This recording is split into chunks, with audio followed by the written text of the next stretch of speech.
আবারও তৃণমূলে যোগদান। মুর্শিদাবাদের ডোমকল রায়পুর গ্রাম পঞ্চায়েতের মুক্তারপুরে যোগদান করলেন সিপিআইএমের বুথ সভাপতি সহ শতাধিক বাম কংগ্রেস কর্মী সমর্থক। বিধানসভা ভোটের আগে বারবার বিরোধী দল ছেড়ে তৃণমূলে যোগদানের ঘটনায় চাপে পড়ছে রাজ্যের বিরোধী রাজনৈতিক সংগঠন। যদিও এই যোগদানকে পাত্তা দিতে নারাজ রাজ্যের বাম কংগ্রেস। মমতা বন্দ্যোপাধ্যায়ের উন্নয়নে সামিল হতেই যোগদান বলে জানান যোগদানকারীরা। অন্যদিকে তৃণমূল নেতার দাবি, ডোমকলে তৃণমূল আসার পর থেকে রক্তবিহীন ভোট হয়েছে। মূলত একদিকে উন্নয়ন, অন্যদিকে রক্তবিহীন ভোট। এই সবের জন্যই তৃণমূলে যোগদান করছেন সাধারণ মানুষ। যদিও এই যোগদানকে পাত্তা দিতে নারাজ বাম কংগ্রেস দল। আমাদের মকিম ভাইকে খুব ধন্যবাদ জানাবো, খুব ভালো ছেলে। আমি খোঁজ নিয়েছিলাম, তিনি সিপিএমের দক্ষ সংগঠক ছিলেন। কারণ এই মুক্তারপুর গ্রাম পঞ্চায়েত নির্বাচনে দুটো আমাদের এখানে বুথ ছিল, আমরা একটা জয়লাভ করেছিলাম, একটা হেরেছিলাম।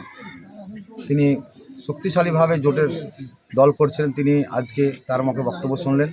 তিনি আমাদের বাংলার মুখ্যমন্ত্রী মমতা বন্দ্যোপাধ্যায় যেভাবে আজকে ঘরে ঘরে আজকে মানুষের, আজকে মা বোনেদের আজকে যেভাবে উন্নয়ন করেছেন, এবং আমি মুর্শিদাবাদ জেলা পরিষদের সদস্য হিসাবে এলাকার আমাদের যিনি প্রধান আছেন, সার্বিকভাবে এই রায়পুর অঞ্চল খুব সুষ্ঠুভাবে সুন্দর কাজ হচ্ছে এবং এলাকার শান্তি বজায় আছে।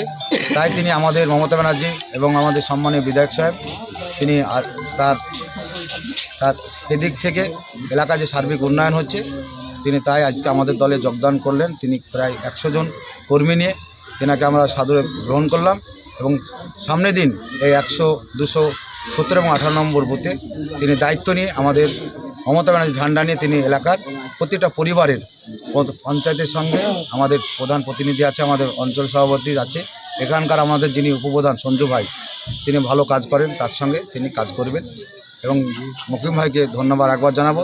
তিনি সুষ্ঠুভাবে মমতা ব্যানার্জির সার্বিক উন্নয়ন তিনি সামিল হয়েছেন, তিনি ভালোভাবে সুষ্ঠুভাবে এলাকার সার্বিক উন্নয়নে তিনি সামিল হচ্ছেন। কারণ হচ্ছে আমরা একসময় জোটই করতাম এবং কংগ্রেস এবং আমি এই 258 নম্বর বুথের বুথ সভাপতি ছিলাম জোটের। তো বলছি যে আমরা সামনের দিন যে সব দেখছি মমতা বন্দ্যোপাধ্যায়ের যে উন্নতি যে প্রকল্প, যেগুলো সব ঘরে ঘরে স্কুলে স্কুলে সব যেভাবে পৌঁছে দিচ্ছে দেখে আমার খুব সুন্দর লেগেছে। তাই আমি, রেন্টু ভাই আছে এবং হাজগুল সাহেব আছে, আমাদের উপপ্রধান মতিউর রহমান সঞ্জু, এদের কার্যকলাপ গ্রামের দেখে আমার খুব ভালো লেগেছে। তাই তাদের হাতে আমি হাত মিলিয়ে আজ টিএমসি যোগদান করলাম। কতজন? মোটামুটি কয়েকশো জন। কত নম্বর বুথ? নম্বর। কি নাম আপনার? মকিম মণ্ডল আমার নাম। আপনি কোন দল থেকে আসলেন? সিপিএমের 258 নম্বর বুথের বুথ সভাপতি ছিলাম। Thank you.